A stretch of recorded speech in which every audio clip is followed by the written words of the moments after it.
Glitch just keeps on pushing the boundaries of animation, using both its wacky side to the fullest extent with jokes and visuals impossible in an IOL format, while simultaneously having meaningful and grounded emotional scenes. They are taking it so far that this time around, even Glitch's own boundaries have been shattered.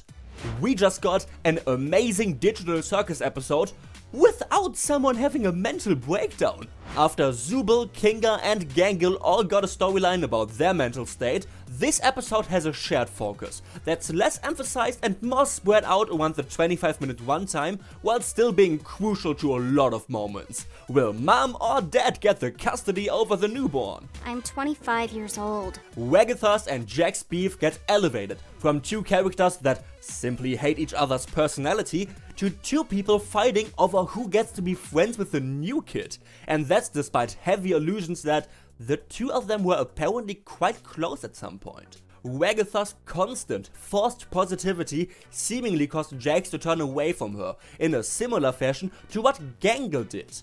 The difference being, Gangle is a nice and sympathetic person, which led to her keeping a positive relationship with Wagatha and appreciating the genuine parts of her. Jax isn't. His far more combative and negative nature resulted in him becoming frustrated and developing a deep hatred for her. Wagatha has pushed away two friends this way in a world that's currently populated by only half a dozen people, which explains why she's clinging to Pomni this much and tries to keep Jax away from her, fearing that he's a bad influence, and apparently that worry is justified. Jack's behavior might be starting to rub off on Pomni, as she laughs when he attacks his quote-unquote evil non-evil doppelganger. This side of her is seemingly not entirely new though. Before joining the circus, to spice up her boring day-to-day life, she recorded and uploaded videos of herself breaking in and exploring abandoned buildings, something that's not only illegal and potentially dangerous, but also more self-centered than I expected her to act. As a YouTuber, wait, let me turn on the camera for this one. As a YouTuber, even if you aren't the topic, you are an important part of your content. In the case of Sniper Wolf and XQC, it's the only part that's their content. Pomni put herself in the spotlight, laughed at an NPC getting attacked by Jax, and not only had meaningful conversations with him, but also agreed with parts of what he said about the necessity of being negative from time to time. She is definitely still in the healthy middle ground in between Jax's negativity and Wagatha's toxic positivity, but she might lean closer towards Jax than I thought, and she isn't the only one who surprised me. It was starting to get very obvious that Jax is not a 2D mean guy who acts purely out of shallow sadism, but this episode made this painfully clear. Maybe even a little too much too quickly. Jumping from he asks Pomni how she's doing once in the prior episode to there being multiple scenes of him showing his real thoughts and emotions. Over the course of the episode, we learn some important things about him. One of them being that we don't. I know you are expecting me to talk about his former friend, and I'll get to that in a second, but as far as I'm concerned, that's not the most interesting aspect of his past that gets addressed. In the Neon Noir segment, beautiful art style by the way, looks absolutely gorgeous, the characters open up about their past. Except for Kinga, because even black and white do be too bright, and Jax, who has the perfect chance to talk about himself. Everyone would listen. Yet he doesn't?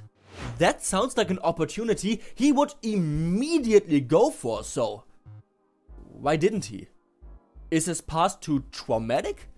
Or is it too boring? The arrogant, snarky personality we know Jax for might just be him overcompensating for being a loser. In the real world, we don't know enough info to come up with a well-evidenced theory at this point, but I'm very curious to find out more. The main reveal of the episode viewers have understandably focused on is that Jax used to have one good friend in the circus, who likely abstracted. Being reminded of this still has a major effect on his psyche, which suggests that Jax's behavior, him not caring about the other's well-being. I didn't think you cared about what other people like. But I just No, yeah, you're right, I don't. Or rather him actively trying not to care about it, as well as mistreating them for his own amusement, might be a coping mechanism. In most adventures, he seeks out trouble, emotionally blackmailing Gangle into hitting the truck Pomni is on, constantly starting fights with the others, and overall acting like there are no consequences to his actions. Which is kind of true. The circus is a pointless place. The only reason they go on adventures is to keep themselves occupied. They can't die, they can't even get permanently injured. JAX acts like nothing matters, because in most cases he's right. There's just one thing that does. Abstraction. And he wishes it wouldn't.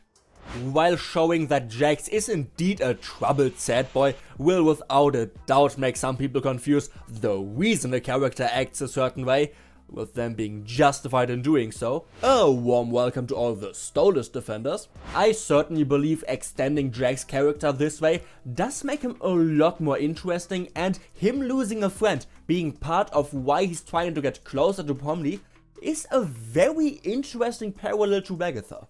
Even though in the beginning I was very confused that what we got was overall more of a low-stake clip show than a regular episode, I absolutely adore all the possibilities this opened up. If every single story has incredibly high stakes paired with a mental breakdown, it ends up cheapening the effect of them. But what do you think?